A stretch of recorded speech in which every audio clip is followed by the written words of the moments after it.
তো আসসালামু আলাইকুম ভাইরা, দেখবেন এমন একটি আজকে দৃশ্য দেখানো মানে আমার জীবনে এর ফার্স্ট আমি দেখতেছি ভেন্নার আবাদ। আমরা দেশে ভেন্না গাছ কই, এই ভেন্নার আবাদ আমার জীবনের ফার্স্ট আমি দেখতেছি। দেখেন আবার ভালো করে দেখেন, এটা ভেন্না গাছ। এটাতে কি করব, কত বিঘা বিঘা আবাদ করছে ভেন্নার। আমার এটাতে মানে তেল হয় এখান থেকে।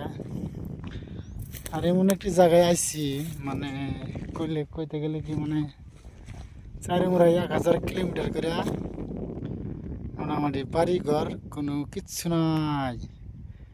প্রবাস জীবনে খাটলি গেলে যে মানে এবার ডেঞ্জার ডেঞ্জার জায়গায় যাইতে হয়, থাকার মধ্যে খালি দেখবেন এই চারিদিকে গ্রাম, মানে খালি আমরা যে রয়েছি এই জায়গাটাই খালি মানে এই কয়টা রুম আছে, খালি এই যে রুমটি পুরা দাগের ভিতরে রুমটি। আর এই যে একটা মানে কারখানার একটা মানে একটা জিনিস আছে।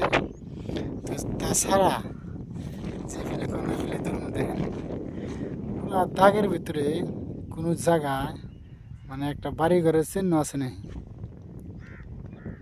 মানে এরকম ডেঞ্জার জায়গায় আছি আমরা। প্রবাস মরুভূমি যেরকম মানে ওইরকম সিস্টেম জায়গা।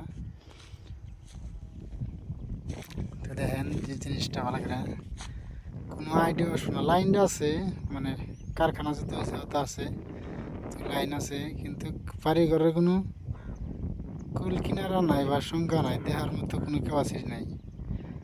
দেখেন কত দূর দেখবেন, ম্যাক্সে দেখবেন নাই, কোনো বাড়িঘর নাই। আর এগুলো আবার দেখলাম এই আগে এসে ভেন্নার আবাদ।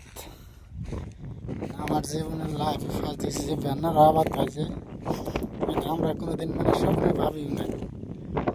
তার করে বগলে মানে স্কিপ করে দেওয়া আসলে এটা ভেন্না গাছ নাকি, ডাইরেক্ট একবারে পিওর ভেন্না গাছ। আমরা কি ভেন্নার পাতা করে ভেন্নার গাছ করে মানে মানে কি খান জানি না, কিন্তু এটা আলু গাছ না করে অ্যাকচুয়ালি ভেন্না গাছ। এটা আমি চিনলাম, মোবাইলে হয়তো না চেনা যেতে পারে, কিন্তু অ্যাকচুয়ালি এটা ভেন্না গাছ। একটা দৃশ্য আপনাকে দেখাম, মানে কোনটা এই পাশে তো দেখলেন বাড়িঘর বলতে কিছু নাই। আপনাদের দেখতে দেখেন ওই পাশে কি আছে, মানে এটার পাশে মোরা বাড়িঘরের কোনো মানে সিন আছে নাকি, এই যে পাথরের পাশে গিট্টির পাশে। তো আপনাকে দেখাম হেনে খালি যে কয়টা লোক থাকে এটাই। তাছাড়া তো আমরা এই জায়গায় আসছি এখন না যায় নাই, না জানাই নিয়ে আসে, তো আমরা এই জায়গায় থাকবো না আজকে, এখান থেকে চলে যাবো। তা আপনাকে দেখাইতেছি, দেখেন এই পাশে কি আছে, কোনো বাড়ি ঘরের চিহ্ন আছে নাকি দেখেন।